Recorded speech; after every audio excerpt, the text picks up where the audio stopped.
आपल्या बाळाचं. अगं सुमन, आपलं बाळ आपल्यात नाहीये, मग कारडतेस त्याच्यासाठी. अगं आवर मराला सुमन. अहो कशी आवरू सांगा ना, कशी आवरू? अहो मुठभर दुधासाठी त्याला तडफडत मरताना पाहणारी या जगातली पहिली आई असं मी. त्याला जन्म तर दिला मी, पण त्याला वाचवू न शकणारी पहिली आई ती खरंच मी कसाही आहे. हो, मी पापी नाही, मी कसाही आहे. अगं स्वतःला दोष का देतेस? तर स्वतःच्या बाळासाठी, त्याच्या दुधासाठी इज्जत विकणारी या जगातील पहिली आई असते. आणि हे सगळं झालं असूनही नुसतं डोळ्याने बघून काही न करू शकणारा हा जगातील मी पहिला पापी नवरा असेल. अगं धिक्कार करायचा नवरा का सुमन? धिक्कार कर माझा, धिक्कार कर. नाही, तुम्ही असे स्वतःला पोकू नका. खरी पापी तर मी आहे. हो, माझे हात पाय सुदृढ असून सुद्धा मी माझ्या बाळाला वाचवू शकले नाही. त्याला गुणभर दूध पाजू शकले नाही. खरंच मी पापी नाही, मी पापी नाही. हो, अगं आपलं बाळ आपल्यात राहावं हे त्या नियतीलाच मान्य नसेल तर आपण तरी त्याला काय करू शकतो? त्यात तुझा काही एक दोष नाही. दोष माझाच आहे. हो, मी त्याला जन्म देऊन मी त्याला वाचवू शकले नाही तर दोष माझा आहे. आणि दोष माझा आहे तर या जगामध्ये जगण्याचा काही एक अधिकार नाहीये मला. होय, मला मेलं पाहिजे, मला नाही जगायचं आहे.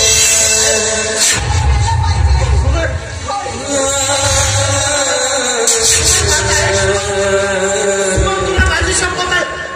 सुमन माझं माझं आहे. सुमन असं नाही करू नको सुमन.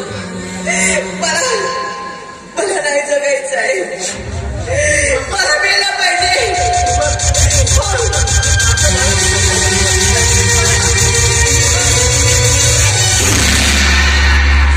काय करताय तुम्ही?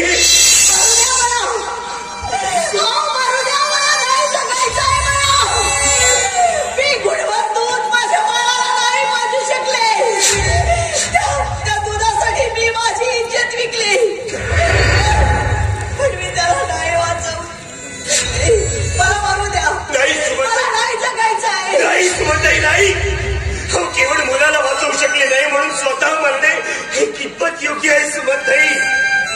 आणि मला सांगा बाळाला नेमकं काय झालं होतं? पण तुम्हाला तुमची स्वतःची इज्जत विकावी लागली दुधासाठी. होय, फक्त दुधासाठी. सुमनताई, तुम्ही रोज कष्ट करून बाळाला दूध विकत घेऊन आणत होतात ना? करत होते ना कष्ट. आजही कष्ट करायची हिंमत आहे माझ्या. पण त्या कोणत्या अण्णांनी या संपूर्ण गावामध्ये सांगून ठेवले की यांना कोणी काम द्यायचं नाही, अन्न पाणी द्यायचं नाही. मग सांगा ना, मी काय करणार होते? मी काही नाही करू शकले. हो, मी माझ्या बाळासाठी काही नाही करू शकले. म्हणून स्वतः आत्महत्या करायला निघाला सुमनताई. सुमनताई, तुम्ही खूप वाईट करताय, खूप वाईट करताय. हो, नाही ओळखू शकले तुम्ही त्या अन्नाचा डाव, नाही ओळखू शकले. हो, त्या कोणत्या अन्नाने सांगून टाकले आणि त्याच गोष्टीला तुम्ही दुजोरा दिला. पण नाही सुमनताई, नाही, तुम्ही नाही ओळखू शकले त्या कोणत्या अन्नाचा डाव. हो, तुम्हाला कामावरून काढून रस्ती भीक मागायला लावली आणि रस्ती भीक नाही मिळाली ना शेवटी पदर पसरला त्या दयेचा कोणासमोर? त्या कोयत्या अन्नासमोर. आणि याच संधीचा फायदा घेऊन त्या कोयत्या अन्नाने तुमची इज्जत लुटली. हो, इज्जत लुटली.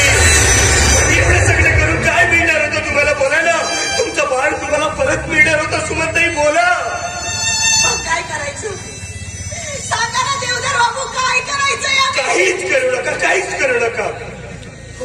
सुद्धा मेल्यात ना, उद्या पूर्ण मराल, पण शेवटी काय मिळणार आहे अशानं सांगणं सुमनताई.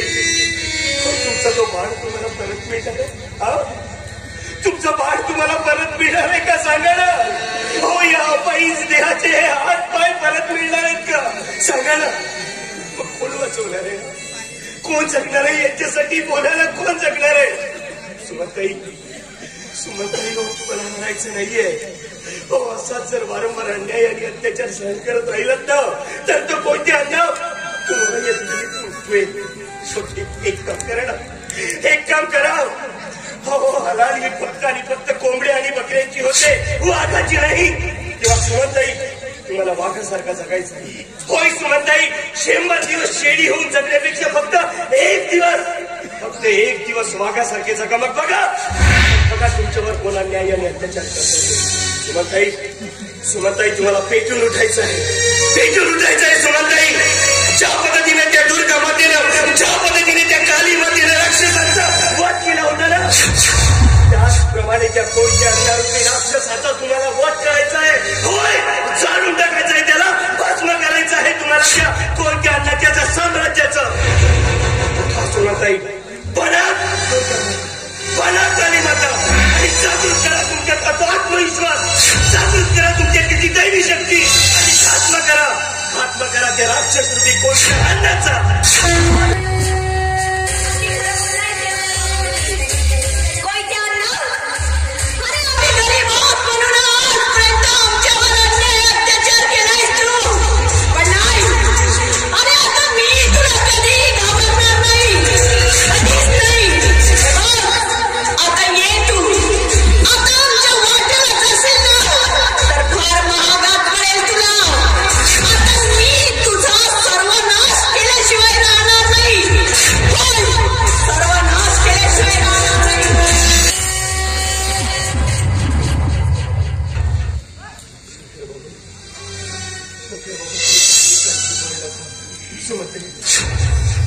शंकर बाबू आणि तुम्हाला काही जरी लागलं ना तर मी या माझ्याकडे. शंकर बाबू येतोय.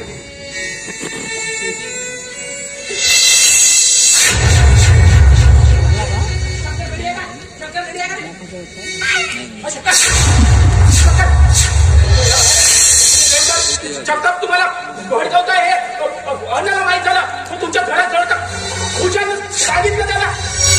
अन्न पेटून उठला आहे, तो इकडे गेला. तुम्ही पटकन कुठे आलं येऊ का मग माझा येता. आम्ही इथून कुठेही जाणार नाही. जाऊन सांगा आपल्या कोयत्याला. माझा येतं हे लागत होता. तुम्ही पटकन करा. साहेब, मी हात जोडते तुम्हाला. तुम्ही आलात ना तसे चालते हो ऐकून. आम्ही आता तुमच्या अन्नाला घाबरणार नाही. कळलं तुम्हाला?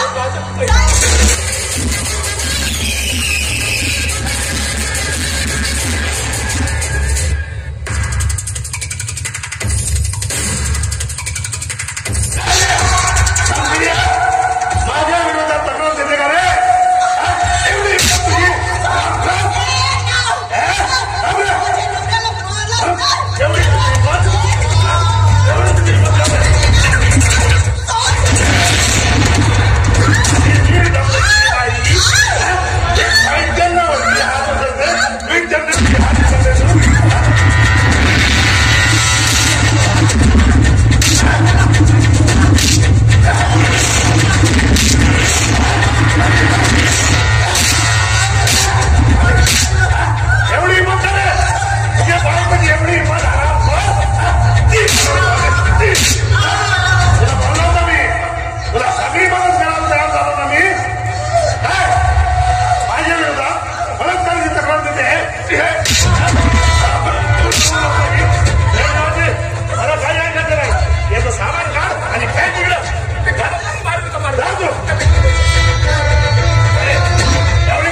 माफ कर, मी काही करू शकलो नाही.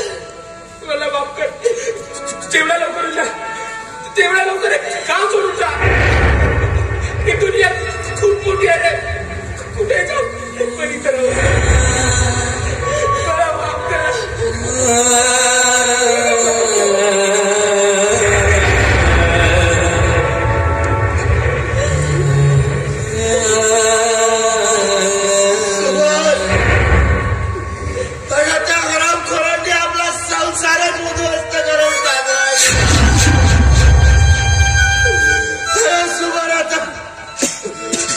कुठे जाणार ग आपण? काय करणार ग आपण आता?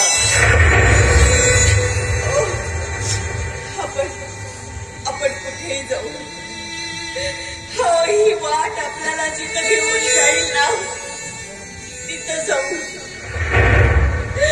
हो, कुठे एखाद्या झाडाजवळ आसरा मिळाला तर त्या झाडाजवळ आपण आसरा घेऊ.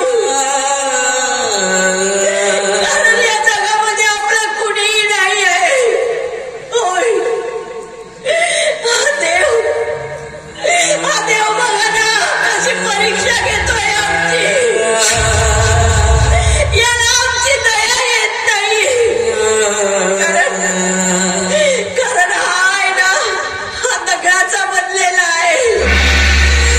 होय, खूप निष्ठुर झाला आहे. का रे देवा, सांग ना. अरे आम्ही गरीब आहोत म्हणून आमची परीक्षा घेतोय. सांग ना. अरे काय बिघडवलं होतं आम्ही तुझं, सांग ना. माझ्या छोट्याशा बाळाला तू माझ्यापासून हिरावून घेऊन गेलाय. का देवा, का? अरे त्याला 9 महिने 9 दिवस मी माझ्या पोटामध्ये ठेवलंय रे. त्याला जन्म दिला पण उंच आकाशामध्ये भरारी मारण्यासाठी तू त्याला या जगामध्ये नाही ठेवलंय.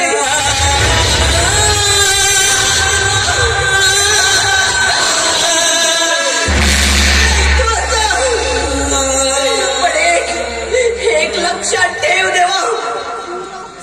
अरे तू जर असं करत राहिलास ना तर माझ्यासारखी आई कधी तुला माफ करणार नाही. एवढंच नाही तर या जगातली कोणतीही आई तुला माफ करणार नाही. आणि मग असं जर करत राहिलास ना तर तुझ्या मंदिराची पायरी सुद्धा कोणतीही आई चढणार नाही.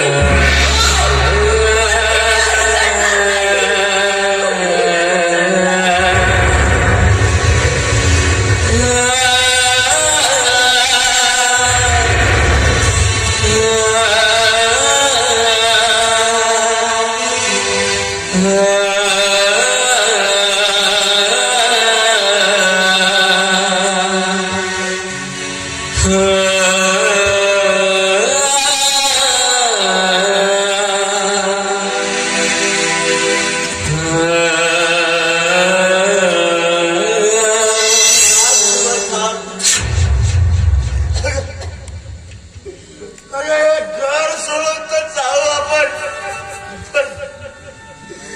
पण आपल्या काळजाच्या तुकड्याला कसं सोडून जाऊ शकतो का आपण? आपल्या बाळाला आपल्या सोबत घे सुबत.